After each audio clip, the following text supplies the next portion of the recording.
फिर हमने पढ़ा था हाइब्रिड प्रोसेस क्या होता है। रिवर्सिबल रिएक्शन है, नाइट्रोजन एंड हाइड्रोजन रिएक्ट कर रहे हैं और अमोनिया बन रहा है।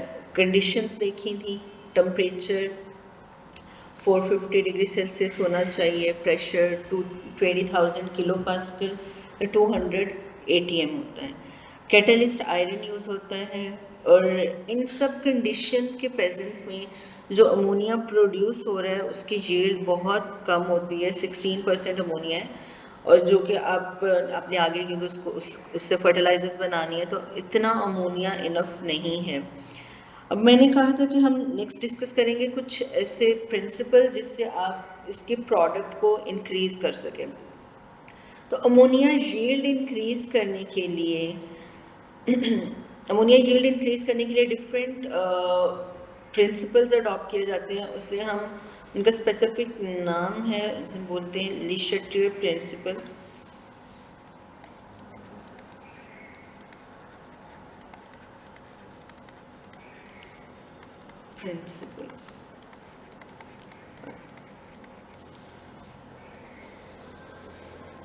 ली शैटियर प्रिंसिपल हमें क्या क्या बताता है। इसमें कुछ कंडीशंस, यही जो कंडीशंस है टेम्परेचर, प्रेशर और कैटलिस्ट की, इसको थोड़ा सा हम चेंज करते हैं इन कंडीशंस को और आपकी यील्ड इंक्रीज हो जाती है। अब कंडीशंस क्या क्या चेंज होती हैं। टेम्परेचर, रिएक्शन एक्सोथर्मिक है। तो एक्सोथर्मिक रिएक्शन अगर हो, रूल्स में नेक्स्ट लिखवाऊंगी भी कि क्योंकि हमने देखा था इसमें एंथैल्पी -92 किलो जूल पर मोल है। तो रिएक्शन एक्सोथर्मिक है। अगर रिएक्शन एक्सोथर्मिक हो तो टेम्परेचर डिक्रीज करने से रिएक्शन राइट साइड पे मूव करता है और आपका प्रोडक्ट बनता है, या right side means product side. तो अगर हम टेम्परेचर डिक्रीज कर देंगे, टेम्परेचर डिक्रीजेस,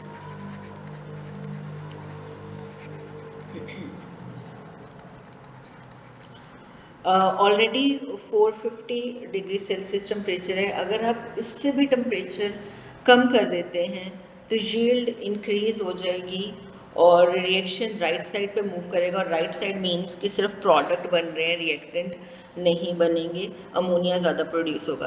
तो फर्स्ट जो हम चेंज ला सकते हैं, हम टेम्परेचर को कम कर दें, 450 से डिक्रीज कर दें 400, 350, 300।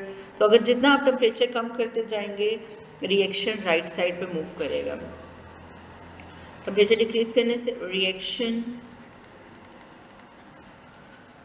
Moves to right side. Right side means product side.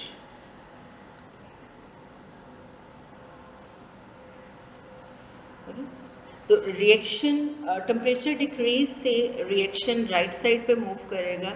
Right side means more ammonia produces, which means more ammonia form। अब अमोनिया ज़्यादा बन रहा है, एड में हमें अमोनिया ही ज़्यादा बनाना था। और इसकी रीज़न क्या है कि टेम्परेचर डिक्रीज करने से अमोनिया ज़्यादा बन रहा है। इसकी रीज़न ये है because reaction is exothermic.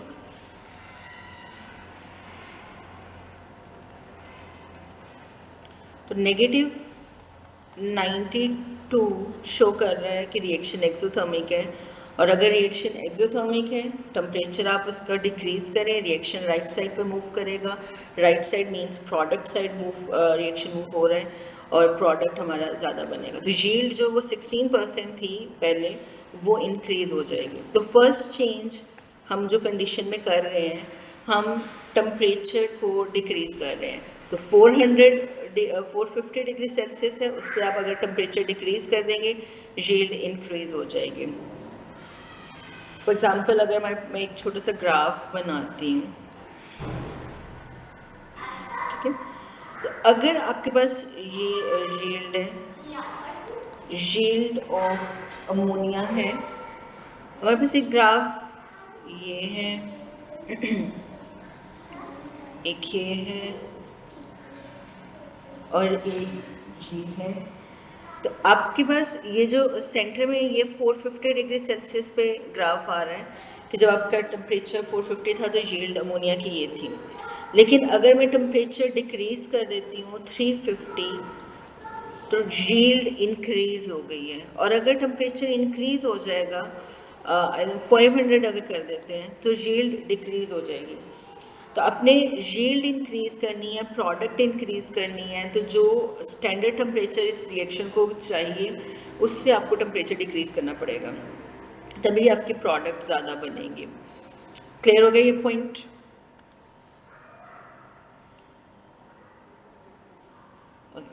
Next pressure का इफेक्ट देखते हैं। प्रेशर के लिए आपने नंबर ऑफ मोल्स देखने होते हैं गैसेस के। अगर आप इक्वेशन देखो, अमोनिया नाइट्रोजन हाइड्रोजन के साथ रिएक्ट करके अमोनिया बना रहे हैं, तो इस इक्वेशन में रिएक्टेंट साइड पे कितने मोल्स हैं गैस के और प्रोडक्ट साइड पे कितने मोल्स हैं गैस के। अगर मैं दोबारा से इसको इक्वेशन को यहाँ पे लिख लेते हैं। अगर हमारे पास नाइट्रोजन गैस में है 3 hydrogen, after reaction 2 ammonia produce हो रहे हैं, अब ये भी गैस है। अब आपने इसके मोल्स का काउंट करने हैं। मोल्स क्या हैं? यहाँ पे जो नंबर है, यहाँ पे कुछ भी नहीं है, इट मीन्स यहाँ पे 1 है, तो नाइट्रोजन का 1 मोल है प्लस हाइड्रोजन के 3 मोल्स हैं, टोटल रिएक्टेंट के मोल्स 4 हो गए हैं। और प्रोडक्ट साइड पे सिर्फ 2 है अमोनिया, तो 2 मोल्स हैं। रिएक्टेंट साइड पे सिर्फ गैस, अगर आपके पास कोई ऐसा रिएक्शन हो जिसमें गैस एंड सॉलिड वो सब हो तो आप सिर्फ गैस को कंसिडर करते हैं। आगे हम इसकी कुछ एग्जांपल भी करेंगे। तो यहाँ के लिए तो अगर हम देखें तो आपके पास नाइट्रोजन का 1 मोल है, हाइड्रोजन के 3 मोल्स हैं, दोनों रिएक्ट कर रहे हैं, टोटल 4 मोल्स प्रोड्यूस हो रहे हैं, और अमोनिया के 2 मोल्स हैं। रिएक्टेंट साइड के मोल्स ज़्यादा हैं प्रोडक्ट साइड से। अगर रिएक्टेंट के मोल्स ज़्यादा हों तो प्रेशर इंक्रीज करने से रिएक्शन राइट साइड पे मूव करता है। तो यहाँ पे भी जब हम ऑलरेडी प्रेशर 20,000 किलो पास्कल है, अगर मैं उससे भी प्रेशर को इंक्रीज कर देती हूँ, ऑलरेडी आपके पास 20,000 किलो पास्कल है, अगर मैं इससे प्रेशर और ज़्यादा इंक्रीज करती हूँ तो रिएक्शन राइट साइड पे मूव करेगा, लेफ्ट साइड पे नहीं जाएगा, और आपके यील्ड इंक्रीज हो जाएगी अमोनिया की। तो बेसिकली हमें सिर्फ रिएक्शन को राइट साइड पे लेके जाना है, लेफ्ट साइड पे नहीं लेके जाना, ताकि यील्ड इंक्रीज हो जाए। बाय इंक्रीजिंग प्रेशर को आपको फर्दर इंक्रीज करना है। By increasing pressure reaction right side पे मूव करेगा,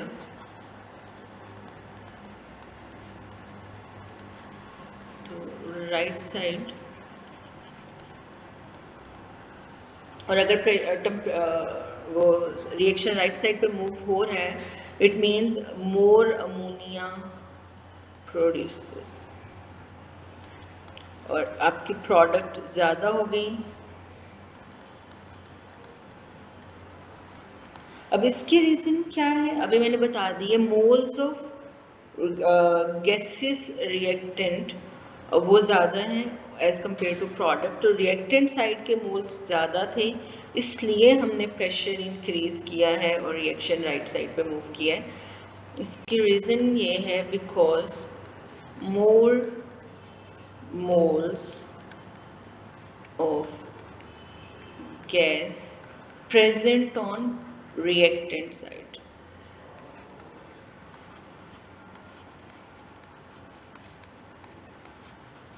ये सेकेंड फैक्टर चेंज करने से भी आपके पास यील्ड इंक्रीज हो रही है, अमोनिया ज़्यादा बन रहा है। तो टेम्परेचर डिक्रीज करें, 450 से कम कर दें, प्रेशर इंक्रीज करें 20,000 किलो पास्कल से ज़्यादा कर दें, तो इन दोनों फैक्टर्स की वजह से इक्विलिब्रियम राइट साइड पे मूव करता है, रिएक्शन राइट साइड पे मूव करता है, लेफ्ट साइड पे नहीं करता। आपको पता है रिवर्सिबल है तो उसको लेफ्ट पे जाना चाहिए, लेकिन अगर हम कंडीशंस चेंज कर रहे हैं तो वो फिर सिर्फ राइट पे जा रहा है, लेफ्ट पे नहीं जा रहा, सिर्फ प्रोडक्ट प्रोड्यूस कर रहे हैं, रिएक्टेंट्स नहीं बन रहे। क्लियर हो गया ये पॉइंट पे? कोई क्वेश्चन है इससे रिलेटेड तो पूछ लें।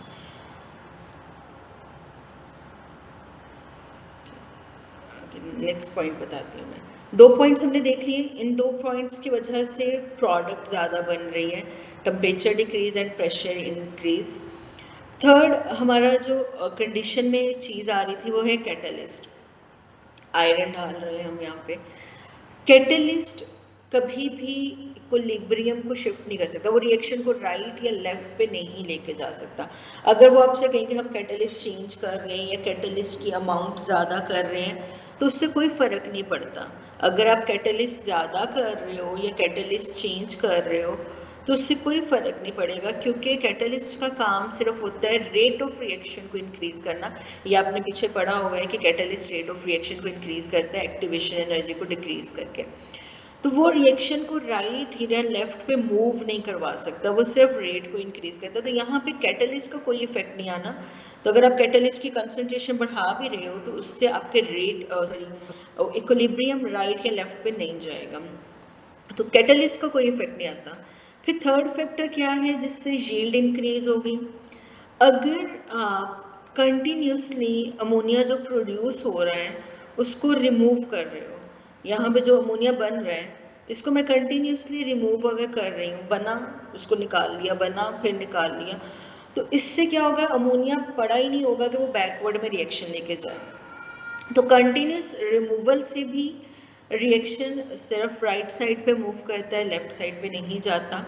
और उसकी रीज़न सिर्फ ये है कि अगर आपके पास अमोनिया जितना भी बना है, फॉर एग्जांपल हमने 10 मिनट्स का टाइम सेट किया है कि आफ्टर 10 मिनट्स जो भी अमोनिया प्रोड्यूस होगा वो हम निकाल लेंगे, वो आपने निकाल लिया, तो अब अमोनिया है ही नहीं रिएक्टेंट अब प्रोडक्ट साइड पे वो रिएक्शन को रिवर्स में लेके जाए, तो इस वजह से भी यील्ड इंक्रीज हो जाती है कंटिन्यूस रिमूवल की वजह से।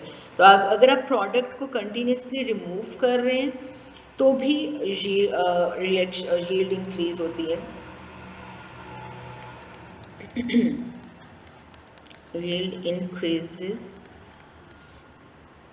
when ammonia is removed continuously. Okay, तो जो अमोनिया प्रोड्यूस हो रहा है उसको आप रिमूव कर लें तो आपकी यील्ड इंक्रीज हो जाएगी। ओके, तो ये 3 फैक्टर थे जिनको चेंज करने से रेट इक्विलिब्रियम राइट साइड पे मूव किया है और आपके प्रोडक्ट इंक्रीज हुए हैं। कैटलिस्ट के इफेक्ट नहीं है। अगर मैं कैटलिस्ट ऐड भी कर रही हूँ, कैटलिस्ट अगर मैं ऐड भी कर रही हूँ तो आपके पास उसका कोई भी इफेक्ट नहीं आएगा। Catalyst do not affect yield of ammonia. तो सिंपल वो यील्ड को कुछ भी नहीं करेगा, सिर्फ और सिर्फ वो रेट को राइट एंड लेफ्ट पे लेके जाएगा, रेट ऑफ रिएक्शन को इंक्रीज करेगा। आइदर रिएक्शन राइट साइड पे मूव कर रहे हैं या लेफ्ट साइड पे मूव कर रहे हैं, उसने उसकी स्पीड को इंक्रीज करना है, उसने उसको लेके नहीं जाना राइट या लेफ्ट पे। तो सिंपल से एक छोटा सा यहाँ पे टेबल बना देती हूँ कि अगर आपने यील्ड अमोनिया की इंक्रीज करनी है, टेम्परेचर डिक्रीज होगा तो यील्ड इंक्रीज होगी, प्रेशर इंक्रीज होगा तो भी यील्ड इंक्रीज होती है। अगर आप प्रेशर इंक्रीज कर रहे हैं तब भी यील्ड इंक्रीज होगी। एंड कैटलिस्ट का इफेक्ट नहीं होता, रिमूवल ऑफ अमोनिया या continuous removal of ammonia, removal of ammonia जो अमोनिया बन रहा है उसको कंटिन्यूसली रिमूव कर रहे हैं, तब भी यील्ड इंक्रीज होगी एंड कैटलिस्ट को कोई इफेक्ट नहीं होता। तो इन सब चेंजेस के बाद जो पहले अमोनिया बन रही थी वो 16% बन रही थी, अब यील्ड इंक्रीज होके 96 पे पहुंच जाएगी। After all these changes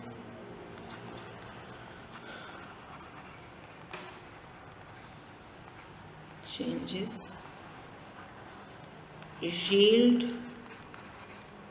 increases up to 96%। तो इतना ज़्यादा डिफरेंस आ गया है। पहले जब हमारी नॉर्मल कंडीशन जो रिएक्शन कंडीशन है 450 temperature 20,000 kilo pascal pressure catalyst iron, इसमें जो यील्ड है वो सिर्फ 16% है, इतनी कम प्रोडक्ट प्रोड्यूस हो रही है। लेकिन अगर आप इन्हीं कंडीशंस को चेंज कर देते हो, टेम्परेचर को डिक्रीज करते हैं और प्रेशर को इंक्रीज और कंटिन्यूस रिमूवल कर रहे हैं, इन तीनों की वजह से रिएक्शन यील्ड इंक्रीज हो रही है, अमोनिया ज़्यादा बन रहा है और वो इंक्रीज होके 96% तक चला गया है। क्लियर हो गए ये सारे पॉइंट्स? कोई क्वेश्चन है इससे related?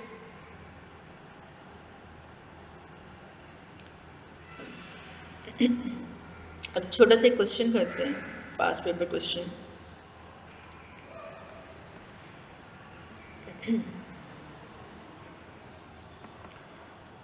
Okay. The symbol equation for industrial production of ammonia is shown. उन्होंने आपको ऑलरेडी इक्वेशन दी है, नाइट्रोजन हाइड्रोजन के साथ रिएक्ट कर रहा है, अमोनिया बन रहा है और एंथैल्पी चेंज -90 है। What is name this industrial process? क्या नाम है इस प्रोसेस का? Haber process. सिंपल आप नेम लिखोगे, हाइबर प्रोसेस। नेक्स्ट है state the meaning delta H. Delta H किस चीज को रिप्रेजेंट करते हैं? Enthalpy, enthalpy change. डेल्टा आ गया ना, इसलिए चेंज भी आएगा। State the typical conditions and name the catalyst used in industrial production of ammonia. Temperature कितना होता है कंडीशंस में अमोनिया के लिए? 450 डिग्री सेल्सियस, उन्होंने क्या विद यूनिट लिखना है। प्रेशर 200 ATM, और आप अगर इसको किलो पास्कल में लिखना चाहो तो भी लिख सकते हो, उन्होंने स्पेसिफाई नहीं किया कि आपने किस में लिखना है, तो आप 20,000 किलो पास्कल भी लिख सकते हो। कैटलिस्ट क्या यूज होता है?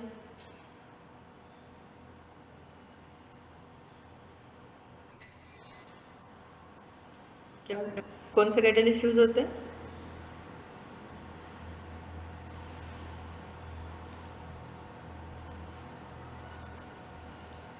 ऊपर लिखा है आयरन, आयरन ठीक है, करेक्ट, गुड। आयरन यूज होता है, ठीक है। तो आपके पास ये कंडीशंस आ गए, 3 मार्क्स का क्वेश्चन है, सिर्फ कंडीशंस वो पूछ रहे हैं। अच्छा, डी पार्ट में वो कह रहे हैं state 2 methods of increasing the rate of this reaction. अब उन्होंने ये कहा है कि आपने 2 मेथड्स ऐसे बताने जिससे आप रेट इंक्रीज कर सके। ये नहीं कहा कि 2 मेथड ऐसे बताएं जिससे आप यील्ड इंक्रीज कर सके। यील्ड अगर यील्ड इंक्रीज करनी हो तो फिर हम टेम्परेचर इंक्रीज, प्रेशर और टेम्परेचर डिक्रीज, प्रेशर इंक्रीज की बात करेंगे, जो अभी ऊपर हमने कंडीशन बताई हैं। उन्होंने नॉर्मल रेट का है, अगर normal rate of reaction increase करना हो तो हम क्या करते हैं? रेट ऑफ रिएक्शन की बात हो रही है, जो कंडीशंस हमने पहले पढ़ी हुई हैं, ठीक है, जो पीछे डिस्कस की थी असेसमेंट से पहले। क्या क्या फैक्टर ऐसे हैं जिनको चेंज करके, क्या करके?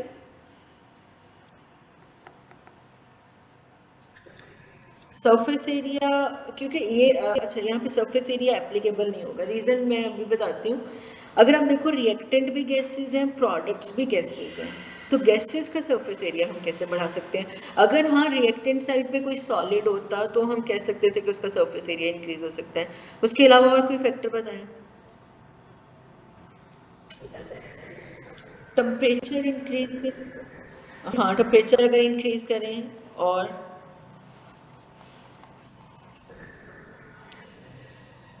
कैटलिस्ट रिमूव करने से डिक्रीज होता है रेट। और कैटलिस्ट ऑलरेडी प्रेशर प्रेशर कम करना चाहिए, इंक्रीज करना चाहिए। हाँ प्रेशर इंक्रीज करेंगे, जब आप प्रेशर इंक्रीज करेंगे तो आपको पता है पार्टिकल्स करीब आ जाते हैं और उनकी कोलिजन्स ज़्यादा हो जाती हैं। ओके, अब हमारे पास ना जब इस चैप्टर में क्वेश्चन इसी तरह आता है, अगर वो रेट पूछते हैं तो रेट का मतलब है अपनी नॉर्मल कंडीशन बतानी है, टेम्परेचर, प्रेशर, कंसंट्रेशन अगर हम इंक्रीज कर दें रिएक्टेंट की, या सरफेस एरिया। सरफेस एरिया यहाँ पे एप्लीकेबल नहीं था क्योंकि गैसेस थे रिएक्टेंट एंड प्रोडक्ट्स, इसलिए तो normal conditions. Catalyst already added है तो कैटलिस्ट हम लिख नहीं सकते, उसके अलावा उन्होंने कहा है दो कंडीशंस आप बताएं। लेकिन अगर आपके पास वो पोजीशन की बात करें, पोजीशन ऑफ इक्विलिब्रियम या शिफ्टिंग ऑफ इक्विलिब्रियम या यील्ड ऑफ अमोनिया कैसे इंक्रीज करना है, तब हम ऊपर वाली कंडीशंस डिस्कस करेंगे जो आज हमने की हैं। ओके, क्लियर हो गए ये पॉइंट्स यहाँ तक? कोई क्वेश्चन है इससे रिलेटेड तो पूछ लें। हाइब्रिड प्रोसेस कंप्लीट हो गया।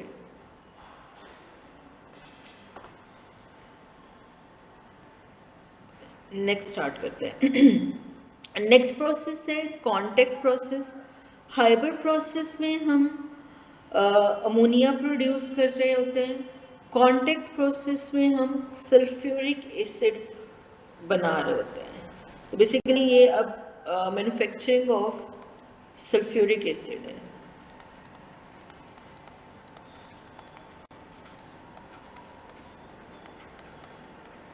सल्फ्यूरिक एसिड, पीछे हमने मैन्युफैक्चरिंग ऑफ अमोनिया पढ़ा था। सल्फ्यूरिक एसिड मैन्युफैक्चरिंग, इस प्रोसेस को कांटेक्ट प्रोसेस बोलते हैं, जिस तरह अमोनिया मैन्युफैक्चरिंग को हाइब्रिड प्रोसेस बोलते हैं। कांटेक्ट प्रोसेस, यहाँ पे अमोनिया मैन्युफैक्चरिंग में आपने देखा था एक ही रिएक्शन हो रहा था, नाइट्रोजन एंड हाइड्रोजन रिएक्ट कर रहे थे और अमोनिया बन रहा था। यहाँ पे रिएक्शन 3 स्टेप्स में होता है, एक ही दफ़ा में रिएक्शन नहीं होता, यहाँ पे डिफरेंट स्टेप्स इन्वॉल्व होते हैं और फिर आपके पास सल्फ्यूरिक एसिड बनता है। 3 रिएक्शंस आएंगे यहाँ पे। It involves 3 steps. अभी हम 1 बाय 1 स्टेप्स को डिस्कस करेंगे। यूजेस, सल्फ्यूरिक एसिड के यूजेस क्या हैं?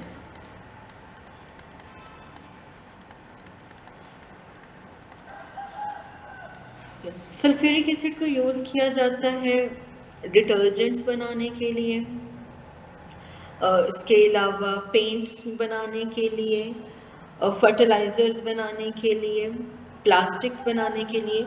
इसके बहुत सारे यूजेस हैं, इनको डिफरेंट जगह, बैटरीज के अंदर जो नॉर्मल बैटरीज होती हैं घरों में, उसमें भी जो एसिड डालते हैं वो सल्फ्यूरिक एसिड होता है। सल्फ्यूरिक एसिड को किंग ऑफ एसिड्स बोलते हैं, स्ट्रॉन्गेस्ट एसिड है। तो इसमें इसके यूजेस हैं, यूज टू मेक डिटर्जेंट्स, जितने भी डिटर्जेंट्स हैं उनमें थोड़ा बहुत ऐड होता है। डिटर्जेंट्स के लिए प्लास्टिक्स, इसके अलावा फर्टिलाइजर्स,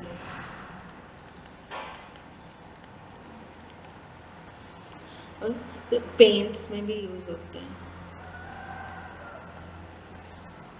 ये कुछ यूजेस हैं सल्फ्यूरिक एसिड के जिससे आप फर्दर चीज़ें बना सकते हैं। तो ये भी एक इंडस्ट्रियल प्रोसेस है, लार्ज स्केल पे होता है, जिससे आप सल्फ्यूरिक एसिड मैन्युफैक्चर कर रहे हैं और फिर आप फर्दर उसको यूज़ कर रहे होते हैं। अब हम स्टेप्स पे चलते हैं। मैंने इसमें लिखा हुआ है कि 3 स्टेप्स इन्वॉल्व होते हैं। फर्स्ट स्टेप में जो सल्फर है वो ऑक्सीजन के साथ रिएक्ट करके सल्फर डाइऑक्साइड बनाता है। तो फर्स्ट स्टेप में आता है roasting of sulphur in the presence of oxygen. Roasting means heating है, सॉलिड सल्फर को आप ऑक्सीजन के साथ रिएक्ट कर रहे होते हैं,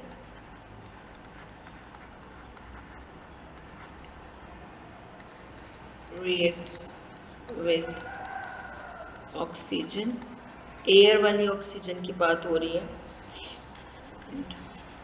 फॉर्म सल्फर डाइऑक्साइड बनेगा सबसे पहले, सल्फर डाइऑक्साइड बनेगा। रिएक्शन लिखते हैं, सल्फर है सॉलिड, क्या हुआ,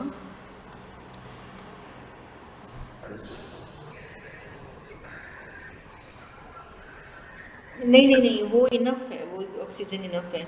आपने सिंपल इसको रोस्ट करना है, हीट करना है, सॉलिड सल्फर को, ब्लॉक्स होते हैं सल्फर के येलो कलर के, तो आप उसको हीट करेंगे, वो खुद ही एयर के साथ रिएक्ट करके सल्फर डाइऑक्साइड में कन्वर्ट होती जाएगी। क्या हुआ,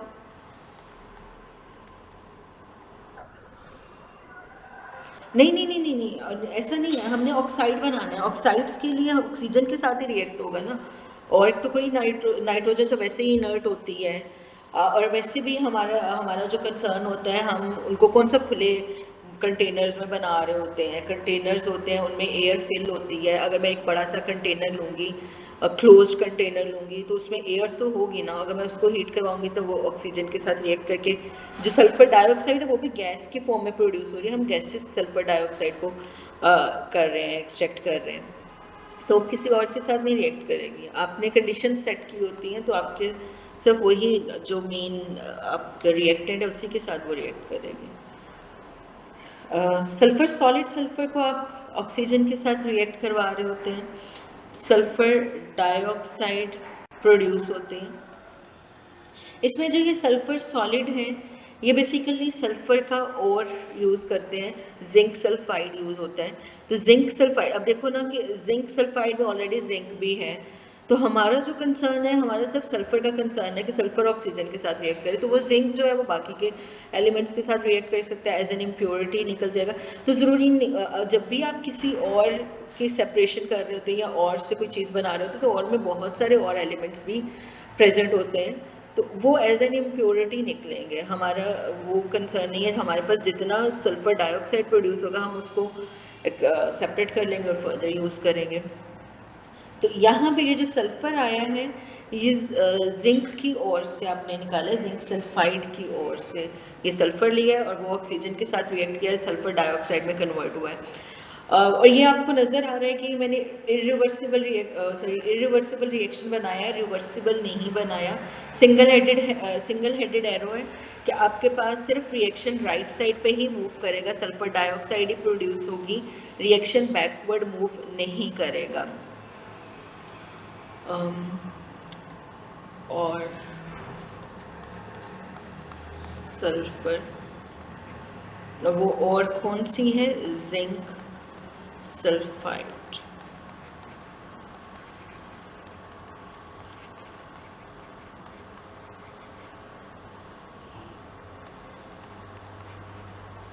रोस्टेड का मतलब होता है हीट, तो बेसिकली हमें हीट करें। फर्स्ट स्टेप में हमारा एक रिएक्टेंट आ गया सल्फर डाइऑक्साइड, अब यही सल्फर डाइऑक्साइड फर्दर ऑक्सीजन के साथ रिएक्ट करता है और सल्फर ट्राइऑक्साइड में कन्वर्ट होता है। तो सेकेंड स्टेप में हमारे पास सल्फर ट्राइऑक्साइड प्रिपेयर होगी स्टेप 2 में।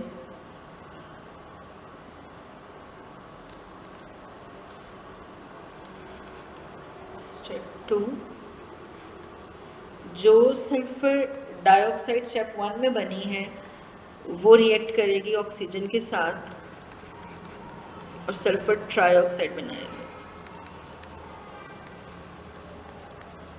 Further reacts with oxygen and form sulfur trioxide.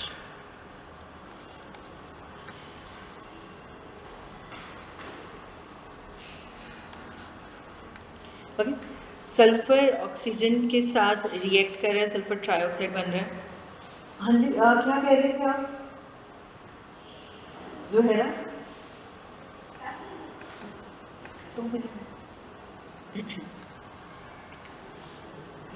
Sulphur dioxide oxygen के साथ रिएक्ट कर रहे हैं, सल्फर ट्राइऑक्साइड प्रिपेयर हो रहे हैं। अगर मैं इसकी इक्वेशन लिखें, सल्फर डाइऑक्साइड गैस फॉर्म में है, फर्दर ऑक्सीजन के साथ रिएक्ट हो रहा है।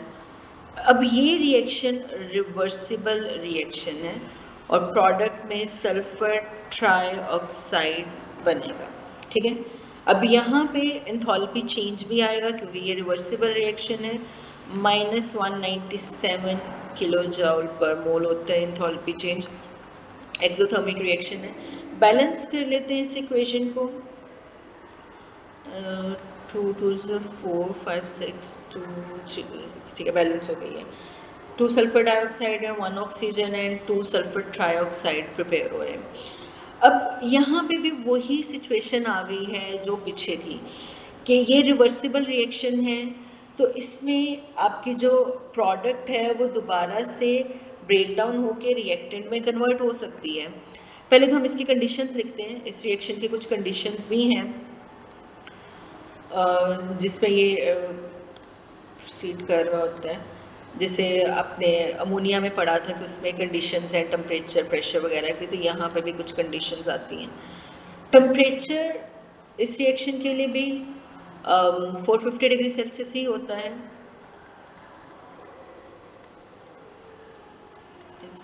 450 डिग्री सेल्सियस। प्रेशर यहाँ पे 200 किलो पास्कल होता है और इसको अगर ATM में करें तो 2 ATM होता है। ये चेंज है। प्रेशर अमोनिया के टाइम पे प्रेशर 20,000 किलो पास्कल था या 200 ATM, यहाँ पे प्रेशर कम चाहिए होता है, 200 किलो पास्कल है या 2 ATM है। Catalyst is vanadium 5 oxide. जब भी कैटलिस्ट लिखना है उसकी ऑक्सीडेशन स्टेट लाजमी मेंशन करनी है। वनेडियम 5 ऑक्साइड है, फॉर्मूला अगर आए तो V2O5 होता है वनेडियम 5 ऑक्साइड का। तो ये कंडीशंस रिक्वायर्ड होती हैं इस रिएक्शन को करवाने के लिए। Temperature 450, pressure 200 kilo pascal and catalyst vanadium oxide. In conditions में ये रिएक्शन होगा, लेकिन यहाँ पे भी वही एक इशू आता है कि रिएक्शन बैकवर्ड भी मूव करेगा। रिवर्सिबल है तो आपकी जो यील्ड है, हमें जब तक सल्फर ट्राइऑक्साइड नहीं मिलेगी हम फर्दर उसको सल्फ्यूरिक एसिड में कन्वर्ट नहीं कर सकते। तो अगर यील्ड यहाँ पे सल्फर ट्राइऑक्साइड की कम बन रही है तो आपका जो एसिड है वो भी कम प्रोड्यूस होगा और उसका यूज़ ही नहीं कोई रहेगा, क्योंकि आपको पता है आपने कितनी जगह पे उसको यूज़ करना है फर्दर। तो यहाँ पे भी हम ली शेटियर प्रिंसिपल ही अप्लाई करते हैं ताकि मैक्सिमम सल्फर ट्राइऑक्साइड प्रिपेयर हो सके, तो यील्ड इंक्रीज हो जाए। इसकी भी आई थिंक 15% यील्ड होती है पहले विदाउट कंडीशन चेंजिंग, तो वो आपके पास 15% होती है, लेकिन बाद में वो 97-98 के करीब करीब पहुँच जाती है। तो यहाँ पे जो रूल्स प्रिंसिपल अप्लाई होगा, ली शेटियर प्रिंसिपल ही यहाँ पे भी आएगा।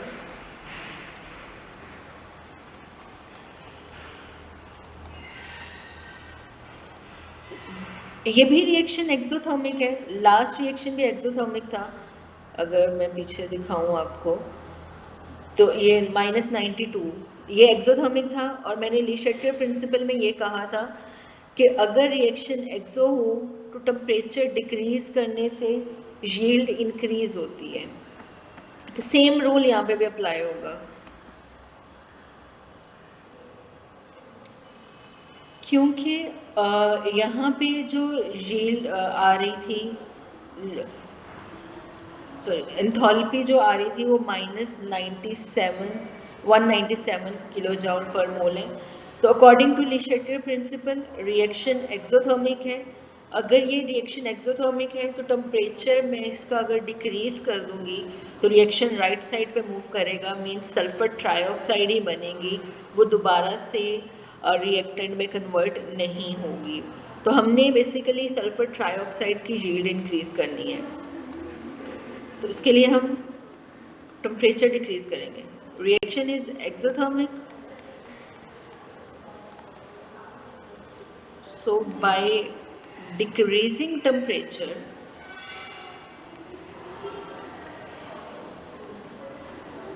reaction move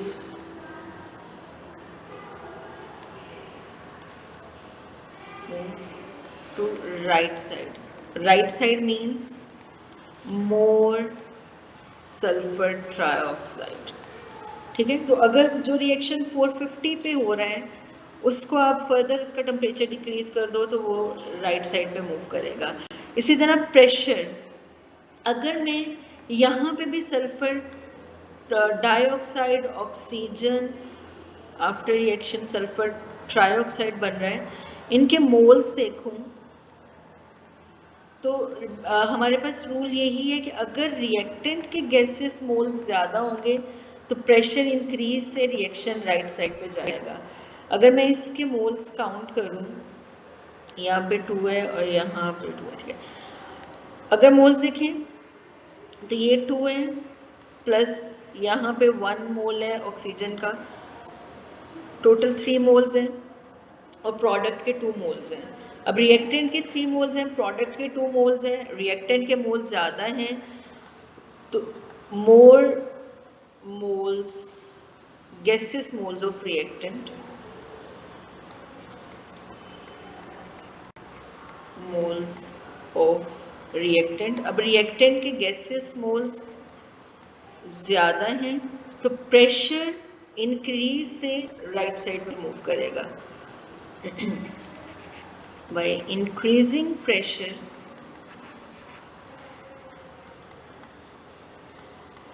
reaction move to right side, and right side means more sulfur trioxide। तो वही कंडीशन यहाँ पे भी वही फैक्टर्स आ रहे हैं जो वहाँ पे थे कि अगर आपके पास रिएक्टेंट के मोल्स यहाँ पे भी ज़्यादा थे, 3 मोल्स से रिएक्टेंट के, प्रोडक्ट के 2 मोल्स से, तो इसलिए हमने प्रेशर इंक्रीज कर देना है ताकि रिएक्शन राइट साइड पे जाए और सल्फर ट्राइऑक्साइड ज़्यादा बने। थर्ड फैक्टर वही है, अगर आप सल्फर ट्राइऑक्साइड को कंटिन्यूसली रिमूव करते हैं तब भी रिएक्शन राइट साइड पे जाएगा। Continuous removal of sulphur trioxide, इससे भी मोर सल्फर ट्राइऑक्साइड फॉर्म। ठीक है, तो ये तीनों कंडीशंस वैसे ही हैं जैसे अमोनिया के केस में थी कि आपने टेम्परेचर डिक्रीज किया, प्रेशर इंक्रीज किया और कंटिन्यूसली सल्फर ट्राइऑक्साइड को रिमूव करते रहे तो आपका रिएक्शन राइट साइड पे जा रहा है और आपका प्रोडक्ट सल्फर ट्राइऑक्साइड बन रहा है। लास्ट स्टेप आता है कि सल्फर ट्राइऑक्साइड जो बना है, स्टेप 3, इस सल्फर ट्राइऑक्साइड को आप वाटर के साथ रिएक्ट करवाओगे तो सल्फ्यूरिक एसिड प्रिपेयर होगा। तो हमें क्यों सल्फर ट्राइऑक्साइड को ज़्यादा करना था, ताकि रिएक्शन ताकि वो आगे सल्फ्यूरिक एसिड बनाने के लिए यूज़ हो रहा है, तो अगर जितना ज़्यादा सल्फर ट्राइऑक्साइड होगा उतना ज़्यादा सल्फ्यूरिक एसिड बनेगा। तो ये सिंपल सा रिएक्शन है, sulphur trioxide reacts with water, form बनेगा प्रोडक्ट में क्या, sulphuric acid.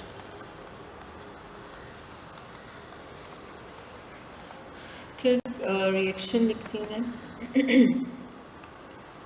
Sulphur trioxide gases form में ही है, वाटर के साथ रिएक्ट कर रहा है, वाटर लिक्विड होता है और सल्फ्यूरिक एसिड बनेगा और प्योर सल्फ्यूरिक एसिड यहाँ पे बन रहा है तो ये लिक्विड होगा। ऑलरेडी इक्वेशन बैलेंस है तो आपके पास, और ये भी इरिवर्सिबल रिएक्शन है कि रिएक्शन ने सिर्फ राइट साइड पे मूव किया है, लेफ्ट साइड पे मूव नहीं किया, तो आपके पास सल्फ्यूरिक एसिड बनना है। जितना ज़्यादा सल्फर ट्राइऑक्साइड होगा उतना ज़्यादा सल्फ्यूरिक एसिड बनेगा।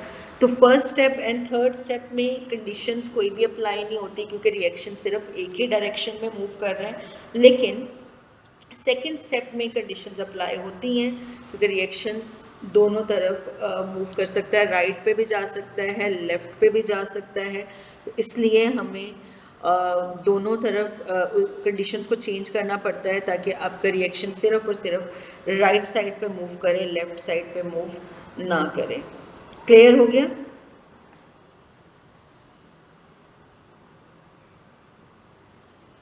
ओके, चलिए ठीक है, यहाँ तक ही हम करेंगे और बाकी